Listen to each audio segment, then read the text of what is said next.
ইন্ডিয়ার highest railway station হলো ঘুম, আর সেখানে গিয়েই আমাদের সানডে রাইডের প্ল্যানিংটাই পুরো চেঞ্জ করতে হলো।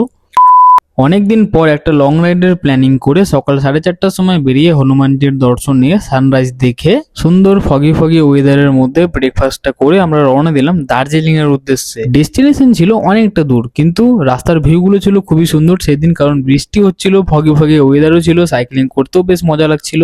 আমাদের ডেস্টিনেশনটা ছিল অনেকটা দূর। ডেস্টিনেশনের নাম হলো হিমা ফলস, যেটা মাঝিধরা পাইন ফরেস্ট পার করার পরেই ওই হিমা ফলসটা পড়ে। সেই জন্যই আমরা ডিসাইড করেছিলাম 12টা থেকে 12:30টার মধ্যে যদি আমরা ঘুম স্টেশন পৌঁছে যাই তাহলে আমাদের পসিবল হবে সেই লোকেশনে পৌঁছানো। কারণ ঘুম স্টেশনের বাঁদিকে যে রাস্তাটা চলে গেল মাঝিধরা পাইন ফরেস্টের দিকে, ওই রাস্তাটা পুরোটাই ডাউনহিল, আবার আপহিল করে অনেকটা উঠতে হবে, সেই জন্যই তাড়াতাড়ি পৌঁছানো। এই ট্রিপের আমাদের গ্রুপ মেম্বারের দুজন, মানে ধ্রুবজ্যোতি আর রোহান, এদের দুজনেরই টাইগার হিল পৌঁছানো প্রথমবার ছিল। কারচাং পার করার পরে আমরা যখন টং স্টেশন পার করলাম তারপরেই নেমে পড়লো বৃষ্টি, আর তখনই হতে লাগলো আমাদের সবাইকে জাদু। যাই হোক, মজা করতে করতে আমরা পৌঁছে গেলাম ইন্ডিয়ার হাইয়েস্ট রেলওয়ে স্টেশন ঘুম স্টেশনের সামনে।